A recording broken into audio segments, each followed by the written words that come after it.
Hello मेरे दोस्त, मैं हूं आपका दोस्त रोनित रावत। और अपने इस नए वीडियो में मैं आज आपके साथ भारत के एक बहुत महान साइंटिस्ट सीवी रमन जी के बारे में कुछ बातें शेयर करूंगा। आई होप आपको ये वीडियो पसंद आए। तो आइए शुरू करते हैं।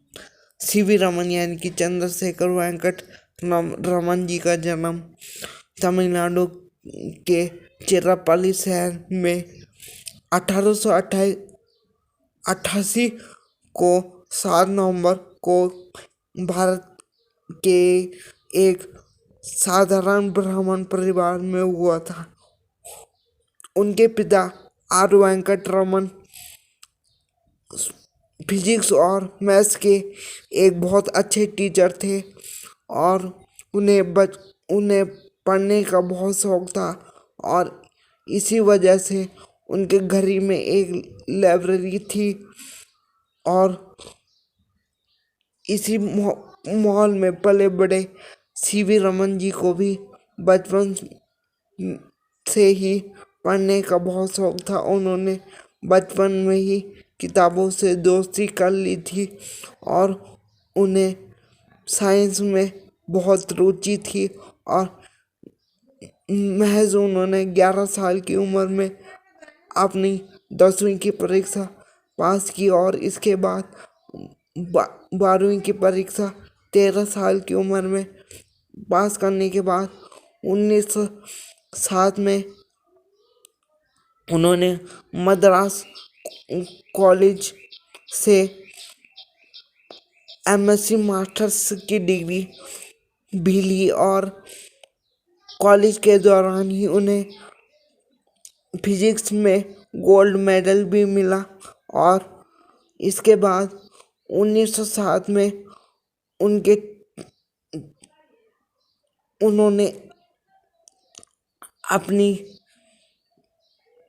एमएससी की पढ़ाई के दौरान ऑप्टिक्स में एक रिसर्च भी करी, जिससे प्रभावित होकर उनके प्रोफेसर ने उन्हें ये अपनी रिसर्च एक मैगजीन में पब्लिश करने की सलाह दी। उसके बाद उनकी यह रिसर्च फिलोसफिकल मैगजीन लंदन में पब्लिश हुई। और आपको जानकर हैरानी होगी मेरे दोस्तों की, जब उनकी यह रिसर्च पब्लिश हुई तो उनकी उम्र केवल 18 वर्ष की थी।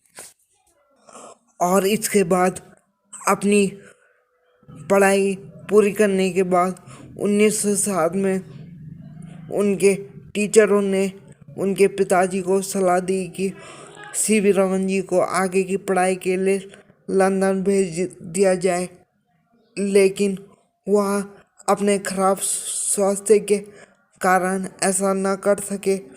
लेकिन उन्होंने 1907 में ही सरकारी नौकरी के लिए आवेदन किया और ब्रिटिश सरकार के फाइनेंस डिपार्टमेंट में काम करने लगे। इस नौकरी के दौरान भी वह अपनी रिसर्च के लिए टाइम निकाल लेते और अपनी रिसर्च में लगे रहते थे। वह इतनी मेहनत करते कि कभी कभी तो उन्हें संडे का भी ख्याल न रहता और वह अपनी रिसर्च में लगे रहते। और इसके बाद उन्होंने आखिरकार 1917 में अपनी नौकरी छोड़कर साइंस की फील्ड में कुछ नया करने के लिए Indian association for cultivation and science lab में सचिव के पद पर काम करना शुरू कर दिया। और अपनी रुचि के क्षेत्र में काम करने के बाद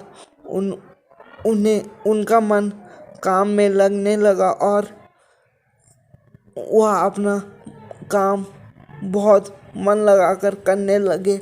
और इसके बाद ऑप्टिक्स के फील्ड में अपनी रिसर्च के लिए 1924 में उन्हें लंदन की रॉयल सोसाइटी का मेंबर बना दिया गया और 28 फरवरी 1928 में उन्होंने रमन इफेक्ट की खोज भी की, जिससे हमें यह